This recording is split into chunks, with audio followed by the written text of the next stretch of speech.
காலை நேரம் கடற்கரை ஓரம் காலை வீசிக்கிட்டு கையை வீசிக்கிட்டு ஏதோ சண்டைக்கு போகிற சிப்பாய் மாதிரி எல்லாரும் நடந்து போயிட்டுருக்குறாங்க. நடைப்பயிற்சி.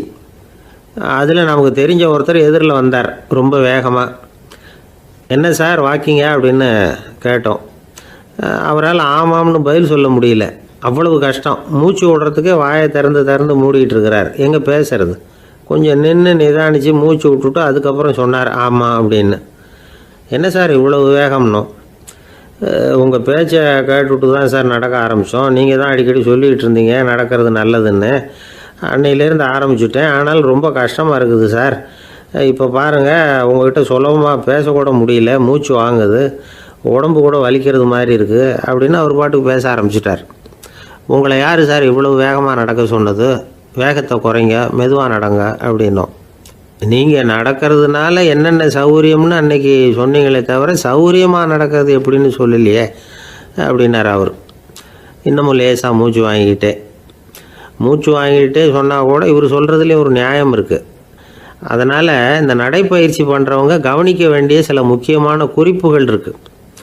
அது என்னென்னங்கிறத அவங்க தெரிஞ்சுக்கணும். அது தெரிஞ்சு வச்சுக்கிறது நல்லது. இதெல்லாம் மருத்துவ நிபுணர்கள் சொல்கிற குறிப்புகள்.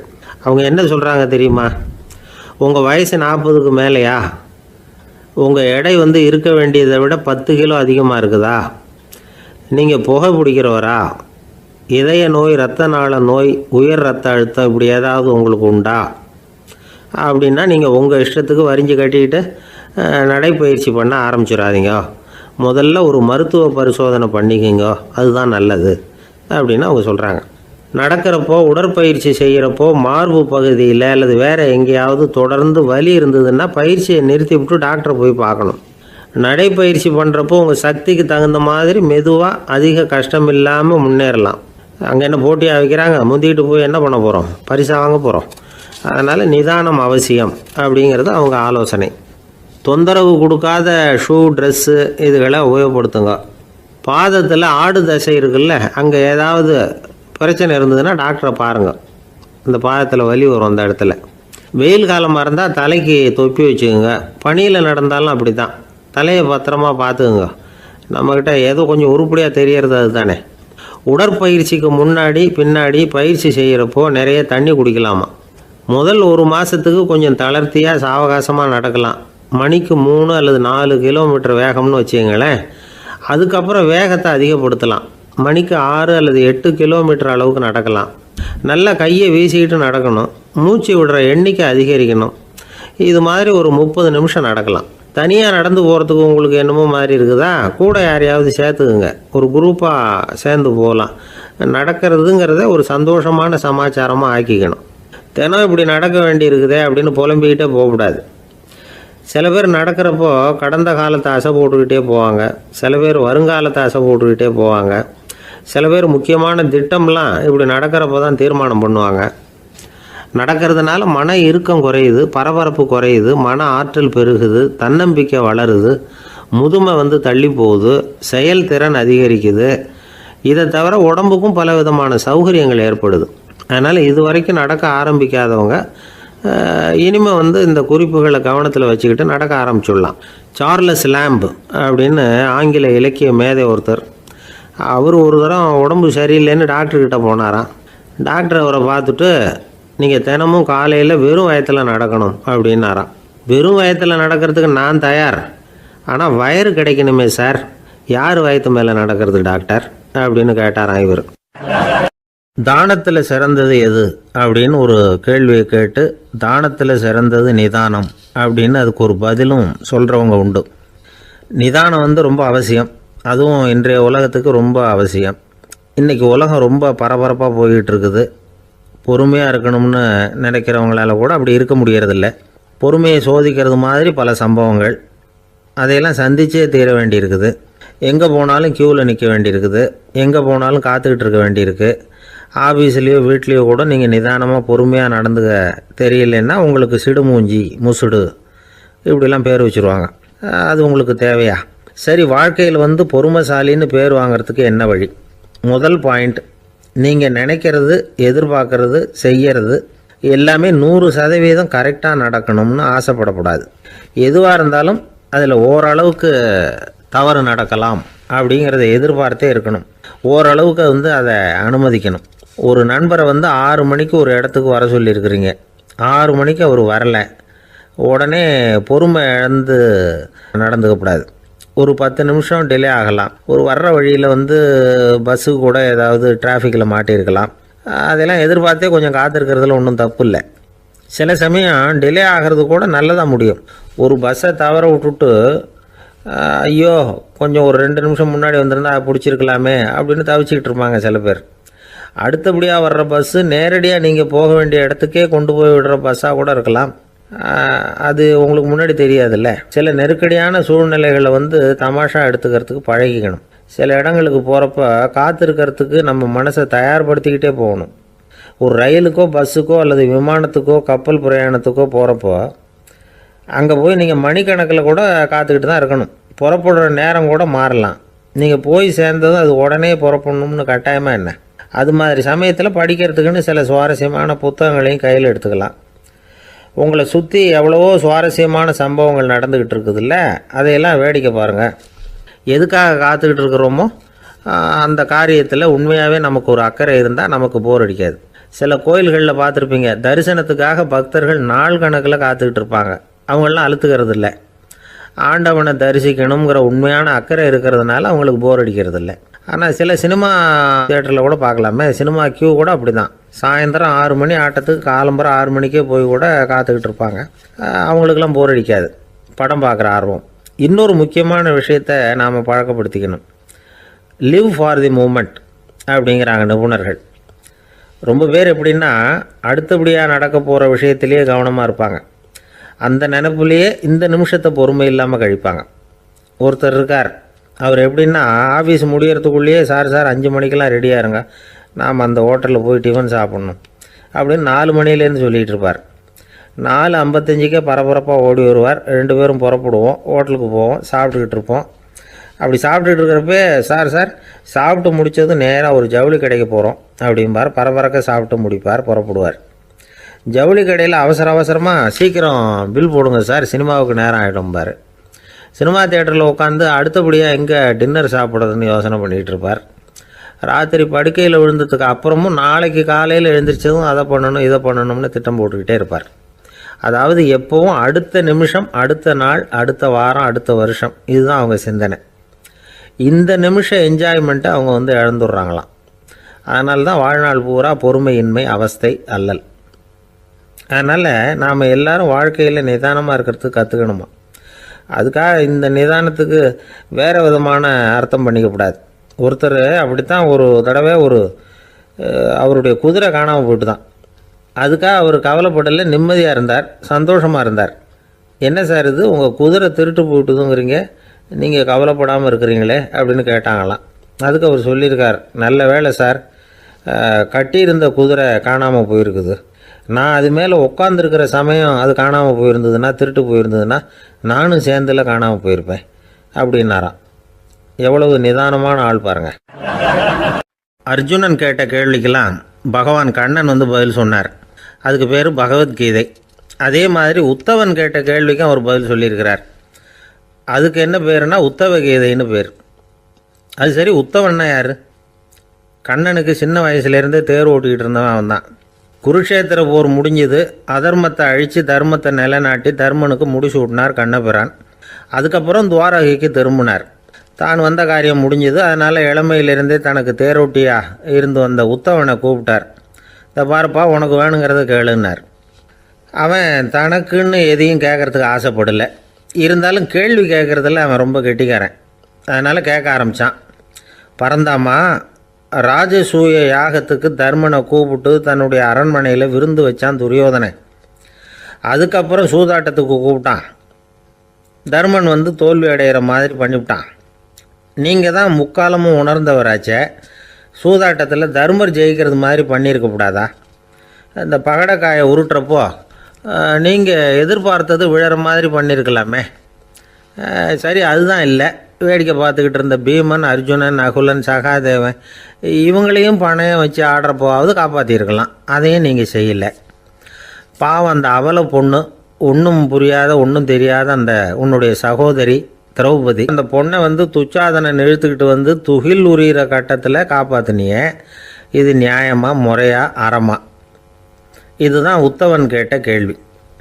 இதுக்கு பரந்தாமன் பதில் சொல்கிறார். அப்படி கேள் உத்தவா, தருமனை துரியோதனன் சூதாட அழைக்கும் பொழுது என்ன சொன்னான் தெரியுமா?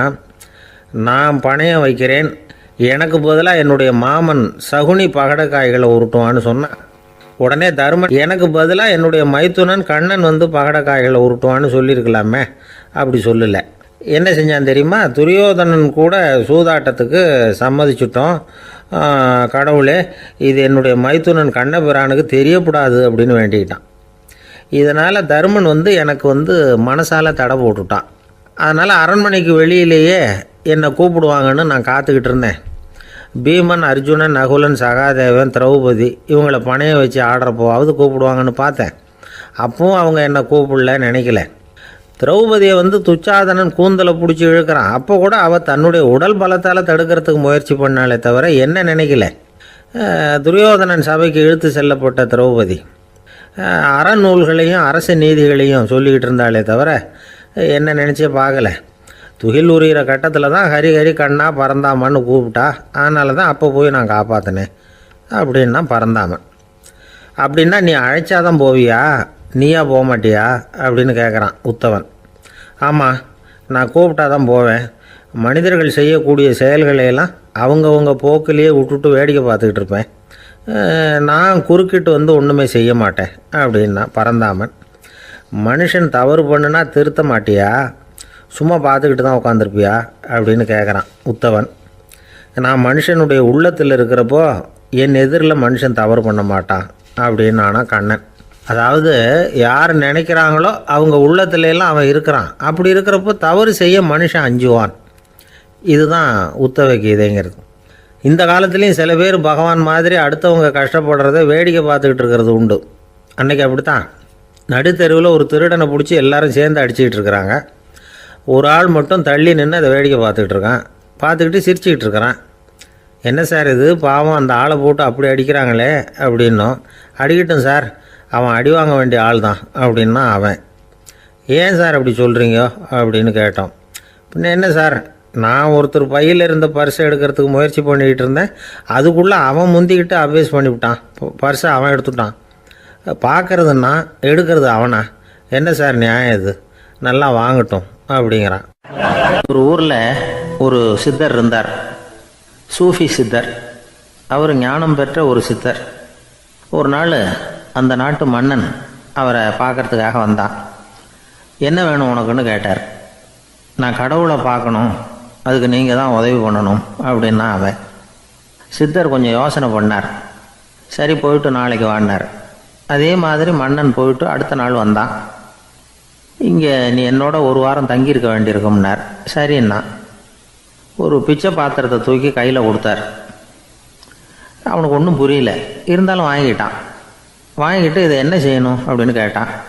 இதை ஒன்றும் செய்ய வேணாம், இதை எடுத்துக்கிட்டு பக்கத்தில் உள்ள கிராமங்களுக்கு போ, வீடு வீடாக பிச்சை எடுத்துக்கிட்டு வா. அப்படி வந்த பிறகு தான் உனக்கு சாப்பாடும் ஓய்வும் கிடைக்கும்.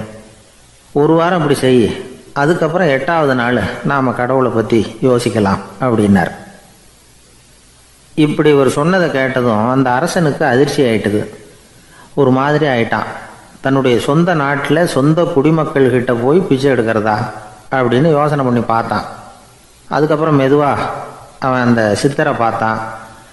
ஐயா, சொந்த நாட்டிலேயே பிச்சை எடுக்கிறதுன்னா எனக்கு ஒரு மாதிரியாக இருக்குது, வெக்கமாக இருக்குது. நான் வேணும்னா வெளி தேசத்தில் எங்கேயாவது போய் பிச்சை எடுக்கவா அப்படின்னு கேட்டான். இதுக்கு அந்த சித்தர் ஒரு சம்மதிக்கலை. இதை பாரு, உன்னால் பிச்சை எடுக்க முடியலன்னா பேசாமல் திரும்பி அரண்மனைக்கே போயிடு. அதுக்கப்புறம் கடவுளை பற்றியெல்லாம் பேசுகிறதுக்கு என்னை தேடிட்டு வரக்கூடாது அப்படின்னு விட்டார். மன்னன் தயங்கினான்.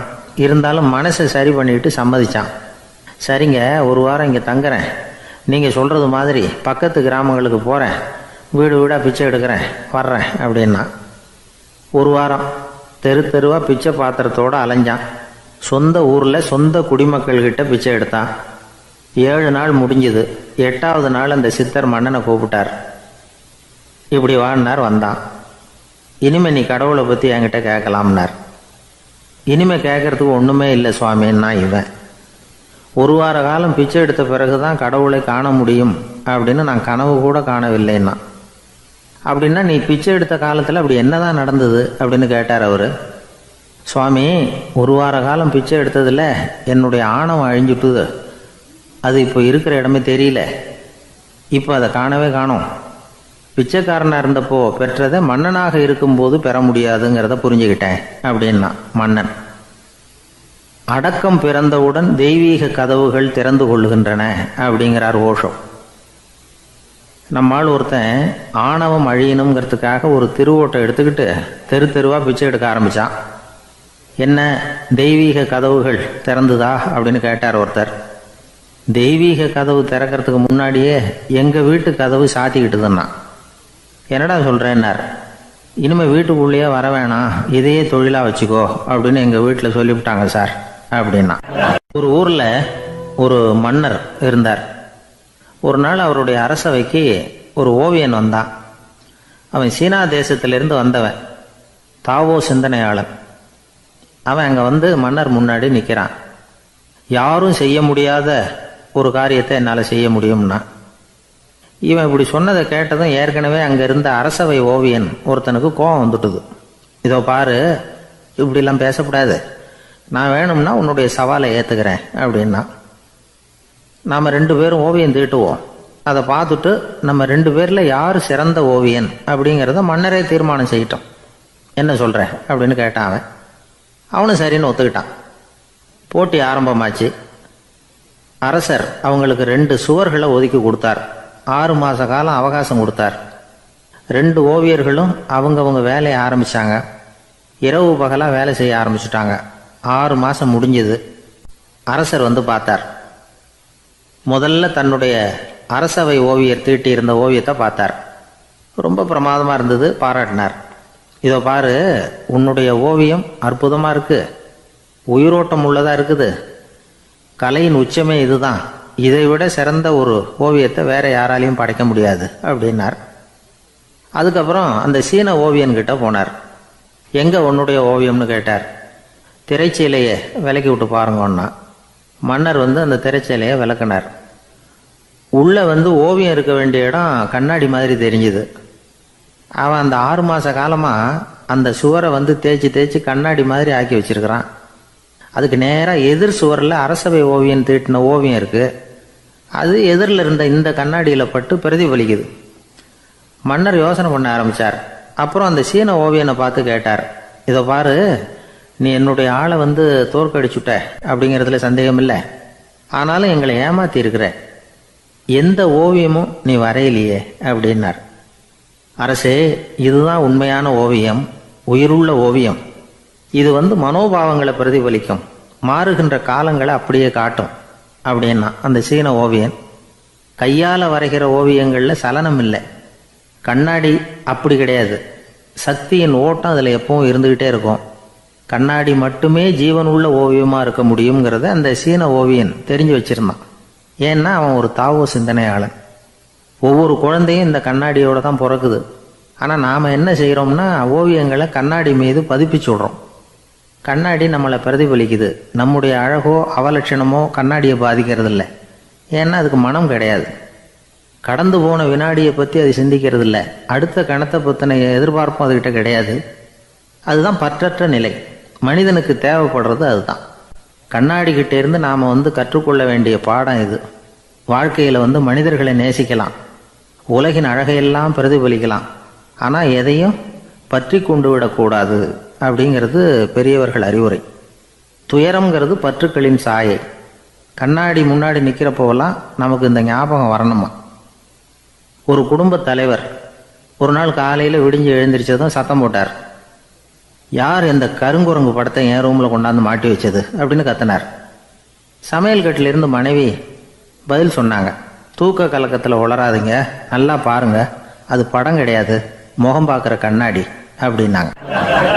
ஒரு பள்ளிக்கூடம் வகுப்பு நடந்துக்கிட்டு இருக்கு.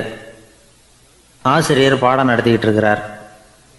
நடத்தி முடித்த உடனே கேட்டார், மாணவர்களே, இதுவரைக்கும் நான் நடத்தின பாடத்தில் உங்களுக்கு ஏதாவது சந்தேகம் இருக்கா அப்படின்னு கேட்டார். அப்புறம் ஒவ்வொருத்தராக கேட்டார்.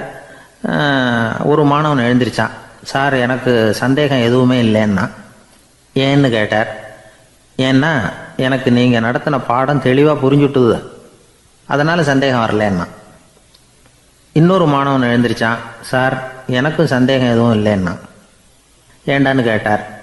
ஏன்னா எனக்கு நீங்கள் நடத்தின பாடம் எதுவுமே புரியல, அதனால் சந்தேகம் வரல அப்படின்னா. இந்த இடத்துல நாம் கொஞ்சம் சிந்திச்சு பார்க்கணும்.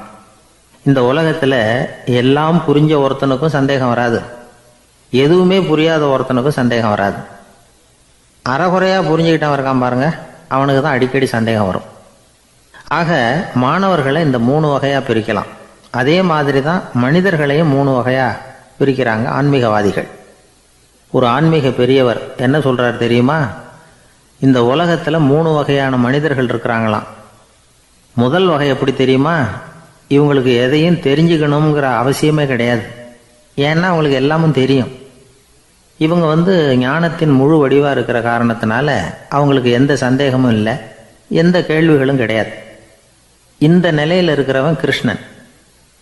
எல்லாத்துக்கும் விடை தெரிஞ்சுக்கிட்ட நிலையில் அவன் விடையாக மாறிவிட்டான் அப்படின்னு சொல்லுவாங்க. 2வது நிலையில் இருக்கிறவன் அர்ஜுனன். இவனுக்கு எப்போ பார்த்தாலும் கேள்விதான், சந்தேகம்தான். பதில் சொல்ல சொல்ல அவனுக்கு இருக்கிற சந்தேகமும் அதிகமாகிக்கிட்டே இருக்கும், குறையவே குறையாது. அர்ஜுனன் மாதிரி உள்ளவங்க எப்பவும் கேள்வி கேட்டுக்கிட்டே இருப்பாங்க. ஒரு கேள்விக்கு விடை கிடைச்சுட்டுன்னு வைங்க, உடனே இன்னொரு கேள்வி அவங்ககிட்ட இருந்து வரும். கிருஷ்ணனுடைய நிலை எப்படின்னா அது கேள்விகளே அற்ற ஒரு நிலை. அர்ஜுனனுடைய நிலை எப்படின்னா அது கேள்விகளை தவிர வேறு எதுவும் அற்ற ஒரு நிலை. இவங்களை தவிர இன்னொரு ஆள் இருக்கிறான், அவனுக்கும் கேள்விகள் அற்ற ஒரு நிலை தான். அவன் யாருன்னா துரியோதனன். இவனுக்கு தெரிஞ்சுக்கணுங்கிற எண்ணமே சுத்தமாக கிடையாது. ஆவலே இல்லைங்கிறதுனால அதை புரிஞ்சுக்கணுங்கிற அவசியமும் இல்லை. அதனால் அவனுக்கு கேள்விகள் அற்ற ஒரு நிலையில் அவன் இருந்துக்கிட்டு இருக்கிறான். எல்லா பதிலும் தெரிந்து கொண்ட நிலையில் கிருஷ்ணனும் கேள்விகள் அற்ற நிலையில் இருக்கிறான். தெரிஞ்சுக்கணுங்கிற ஆவலே இல்லாத துரியோதனனும் கேள்விகள் அற்ற நிலையிலே இருக்கிறான். இப்படியும் இல்லாமல் அப்படியும் இல்லாமல் 2ம் கெட்டான நிலையில் இருக்கிறானே, அவன் தான் அர்ஜுனன். அதனால் பெரியவங்கள்லாம் என்ன சொல்கிறாங்கன்னா, இந்த உலகத்தில் அர்ஜுனன்களாக இருக்கிறவங்க ஒன்று துரியோதனனாக மாறிடணும், இல்லைன்னா கிருஷ்ணனாக மாறிடணும். இதை தவிர வேறு வாய்ப்பு இல்லை. துரியோதனன் மாதிரி உள்ளது விலங்கு நிலை, கிருஷ்ணன் மாதிரி உள்ளது தெய்வ நிலை. அர்ஜுனன் விலங்காவும் ஆக முடியல, தெய்வமாகவும் ஆக முடியல. இப்படி 2ம் கெட்டானா இருக்கிற வரைக்கும் இந்த கேள்விகளும் பிரச்சனைகளும் இருந்துக்கிட்டே தான் இருக்கும். இதுதான் பெரியவர்கள் சொல்லுகிற அனுபவ உண்மை. ஒரு ஆசிரியர் ரொம்பவும் விரிவாக விளக்கமாக பாடம் நடத்தின பிறகு, மாணவர்களே ஏதாவது சந்தேகம் இருந்தால் கேளுங்கன்னாராம். ஒரு மாணவன் எழுந்திரிச்சான். சார், எனக்கு ஒரு சந்தேகம்னா. என்னன்னு கேட்டார். இது வரைக்கும் என்ன பாடம் சார் நடத்துனீங்க அப்படின்னா அந்த பையன். ரொம்ப பேருக்கு கூட்டத்தில் பேசுறதுன்னா பயம். நமக்கு ஒன்றும் தெரியாதுன்னு மற்றவங்க நினச்சிடக்கூடாதுங்கிற எண்ணம் தான் இதுக்கு காரணம். ரொம்ப முக்கியமான ஒரு கூட்டம்னா பயமும் அதிகமாக இருக்கும். முக்கியமானவங்கள்லாம் வருவாங்களே, அவங்களாம் நம்மளை பற்றி மட்டமாக நினச்சிருவாங்களே அப்படிங்கிற பயம் வந்துடும். ஆனால் மேடை பேச்சுங்கிறது அவ்வளவு கடினமான ஒரு காரியம் இல்லைங்கிறாங்க அது சம்பந்தமான நிபுணர்கள். யாரும் பேச்சாளர் ஆகலாம், இது ஒன்றும் பெரிய கிஃப்ட்டு கிடையாது அப்படின்னு அவங்க சொல்கிறாங்க. நீங்கள் ஒரு சிறந்த பேச்சாளர் ஆகணுமா அப்படின்னா அதுக்குன்னு சில ஆலோசனைகளை சொல்லி வச்சுருக்கிறாங்க அனுபவசாலிகள். முதல் ஆலோசனை என்னென்னா, உங்கள் பேச்சு எளிமையாக இருக்கணும். ஏதாவது ஒரு கருத்து அல்லது 2 கருத்து சொன்னால் போதும். 20 அல்லது 30 கருத்துக்களை சொல்லிகிட்டே போகக்கூடாது. 2வது ஆலோசனை, நீங்கள் என்ன பேச போகிறீங்கிறது முதல்ல உங்களுக்கு நல்லா புரியணும். அதுக்கப்புறம் தான் அதை அடுத்தவங்களுக்கு புரிய வைக்க முடியும். எப்படி ஆரம்பிக்க போகிறோம், எந்த கருத்தை முக்கியமாக வலியுறுத்த போகிறோம், எப்படி முடிக்க போகிறோம் அப்படிங்கிறத முதல்ல நல்லா சிந்தித்து மனசில் வச்சுக்கணும். கடைசியாக என்ன சொல்கிறீங்களோ அதுதான் கேட்குறவங்க மனசில் நிற்கும். 3வது ஆலோசனை என்னென்னா, உங்கள் பேச்சு சுருக்கமாக இருக்கணும். ஒரு 15 நிமிஷம் பேசுகிறது ரொம்ப பொருத்தம். மணிக்கணக்கில் பேசிக்கிட்டு இருக்கிறது நல்லதில்லை. 4வது ஆலோசனை, நீங்கள் பேசுகிறது உண்மையாக இருக்கணும். உங்களுக்கு உண்மையான அனுபவங்கள் இருக்கும், அதை சொல்லலாம். உங்களுடைய உண்மையான அனுபவங்களை மற்றவங்களோட பகிர்ந்துக்கணும், அதுதான் முக்கியம். 5வது ஆலோசனை, ஆரம்பத்தில் கொஞ்ச நேரம் உங்களை பற்றியும் எதிரில் உள்ளவங்களை பற்றியும் சம்மந்தப்படுத்தி ஏதாவது பேசி ஒரு நெருக்கத்தை ஏற்படுத்திக்கணும். ஒவ்வொருத்தரும் இப்போ இவர் பேச போகிறது நம்ம சம்மந்தப்பட்டது அப்படின்னு நினைக்க ஆரம்பிச்சிருவாங்கல்ல, அதுக்கப்புறம் அவங்க கேட்க தயாராகிட்டாங்கன்னு அர்த்தம். எதிரில் உட்காந்துருக்கிற கூட்டத்திலிருந்து 3 பேரை தேர்ந்தெடுங்க. அதாவது வலது பக்கம் ஒருத்தர், நடுவில் ஒருத்தர், இடது பக்கம் ஒருத்தர்.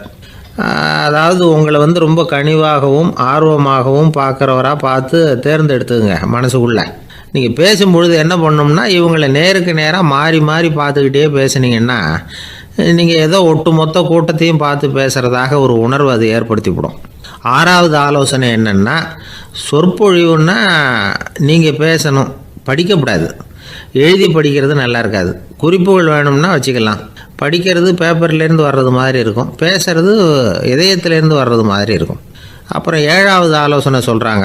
அது என்னென்னா, மேடையில் ஏறி நின்ன உடனே இயல்பாக மூச்சை இழுத்து விட்டுங்க, இயல்பு நிலைக்கு வாங்க, அதுக்கப்புறம் இயல்பாக பேச ஆரம்பிக்கலாம் அப்படிங்கிறாங்க.